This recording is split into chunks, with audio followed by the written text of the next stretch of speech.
പാലക്കാട് വാണിയംകുളത്ത് യുവാവിനെ ഡിവൈഎഫ്ഐ നേതാക്കൾ ആക്രമിച്ചത് ആസൂത്രണത്തോടെയെന്ന് പോലീസ്. സുഹൃത്തുക്കളുമായി വിനേഷ് വാണിയംകുളത്തെത്തിയതോടെ പ്രതികൾ സംഘമായി പിന്തുടരുകയായിരുന്നു. എന്നാൽ കൊലപ്പെടുത്തണമെന്ന ഉദ്ദേശത്തോടെ അല്ല ആക്രമിച്ചത് എന്നാണ് പ്രതികളുടെ മൊഴി.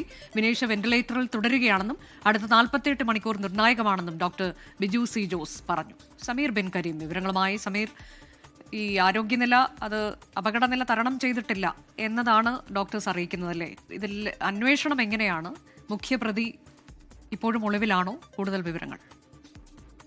അനുജ, ഡിവൈഎഫ്ഐ മുൻ മേഖലാ കമ്മിറ്റി അംഗം മർദ്ദനമേറ്റ വിനേഷ് ആശുപത്രിയിൽ ഗുരുതരമായി തുടരുകയാണ്. അടുത്ത 48 മണിക്കൂർ നിർണായകമാണ് എന്നുള്ളതാണ് ഇവരെ ചികിത്സിക്കുന്ന ഡോക്ടർ വ്യക്തമാക്കിയിട്ടുള്ളത്. അതേസമയം പ്രതികളെ പോലീസ് ചോദ്യം ചെയ്ത് കൂടുതൽ വിശദാംശങ്ങൾ നിലവിൽ ലഭ്യമായിരിക്കുകയാണ്. ഈ വിനേഷിനെ പ്രതികൾ ആക്രമിച്ചത് ആസൂത്രിതമായാണ് എന്നുള്ളതാണ് പോലീസിന്റെ കണ്ടെത്തൽ.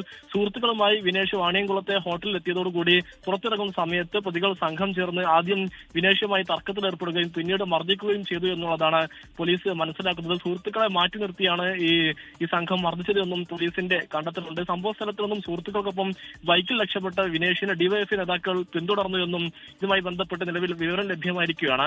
ഈ പനയൂരിൽ എത്തിയതോടുകൂടി ഭാരമേറിയ വസ്തു കൊണ്ട് വിനേഷിനെ തലക്കടിച്ചു എന്നുള്ളതാണ് പോലീസ് പ്രാഥമികമായി ഈ ഒരു ഘട്ടത്തിൽ മനസ്സിലാക്കുന്നത്. എന്നാൽ ആക്രമണം കൊലപ്പെടുത്തുക എന്ന ലക്ഷ്യത്തോടു കൂടി അല്ല എന്നുള്ളതാണ് പോലീസിന്റെ കണ്ടെത്തൽ. പ്രത്യേകിച്ചും ഈ ഫേസ്ബുക്കിൽ നിരന്തരമായി പ്രയോഗിക്കുന്ന ഒരു സാഹചര്യത്തിൽ വിനേഷിനെ ഭീഷണിപ്പെടുത്തുക, ഒന്ന് പേടിപ്പിക്കുക എന്നുള്ളതായിരുന്നു ലക്ഷ്യമെന്നും ഇതുമായി ബന്ധപ്പെട്ട് പോലീസ് പറയുന്നുണ്ട്. ഒപ്പം തന്നെ ഈ പ്രതികൾ ആയുധം ഒന്നും തന്നെ കയ്യിലുണ്ടായിരുന്നില്ല എന്നും പോലീസിന്റെ കണ്ടെത്തലുണ്ട്. അതുകൊണ്ട് തന്നെ ഒരു ഭാരമേറിയ വസ്തു ഉപയോഗിച്ച് തലക്ക് മർദ്ദിച്ചു എന്നുള്ളതാണ് പോലീസ് പ്രാഥമികമായി മനസ്സിലാക്കുന്നത്. പാലക്കാട്ടെ ഡിവൈഎഫ്ഐ മുൻ നേതാവിനെ ആക്രമിച്ച സംഭവം അത് ആസൂത്രിതമായ ആക്രമണമാണ് നടന്നതെന്നാണ് പോലീസ് പറയുന്നത്.